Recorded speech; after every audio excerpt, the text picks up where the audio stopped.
Salve! Markovski na área! Estamos aqui então hoje para conversar um pouco sobre o átomo de Rutherford, dessa vez vendo principalmente a experiência dele. A ênfase dessa aula vai ser a experiência dele mesmo, tá? Como que a gente vai começar essa história?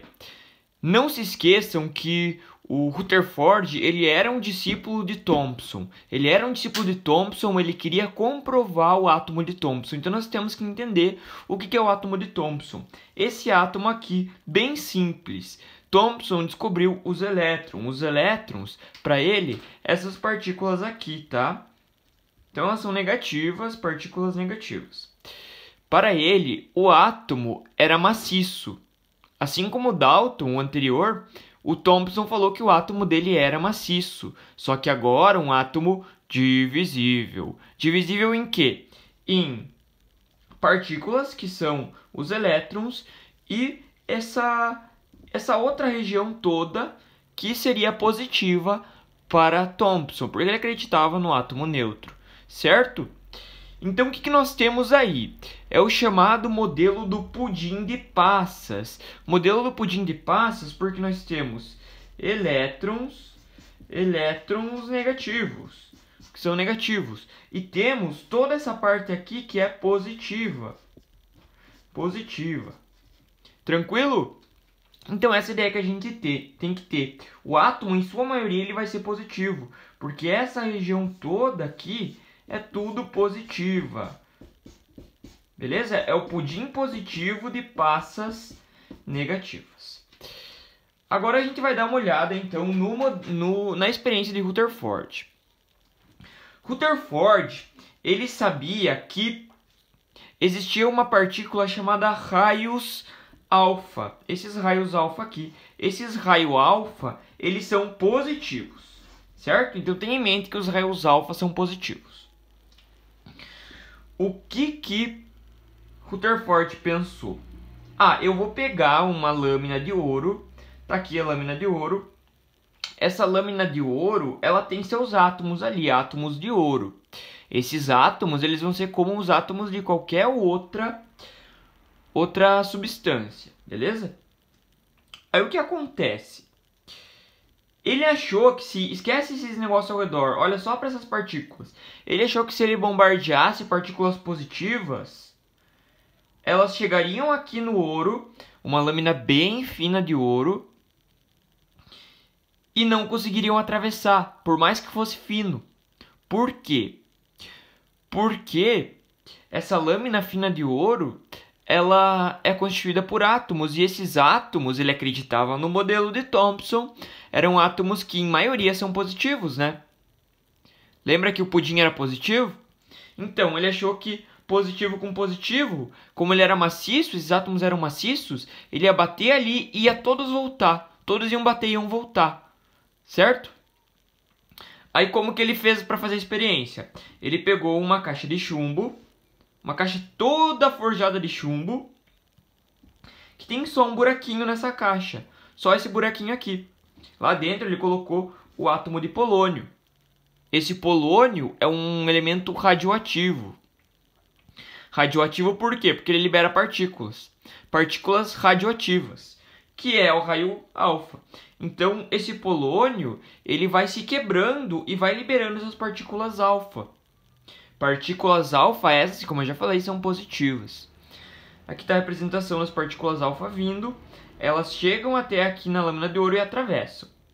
Em maioria, elas atravessam. E como que ele comprovou isso? Porque atrás ele colocou uma chapa fotográfica. Isso aqui é uma chapa fotográfica. Essa chapa, não importa o material dela, só entenda que vai ficar pintadinha. Aonde atravessou e veio aqui, ficou pintadinha. Ó. Olha esse raio aqui. Ele atravessou aqui, pintou aqui. Atravessou, pintou aqui. Então ele percebeu que a maioria das partículas atravessou, diferente do que ele esperava. Ele esperava que elas não conseguiriam atravessar, porque ele acreditava no átomo em maioria positivo. E na verdade, que em maioria era maciço, né? Mas na verdade elas atravessaram. Então o que ele percebeu? Que o átomo em maioria era composto do vazio. Então, o predomínio do átomo é o vazio. Outra constatação importante que ele percebeu.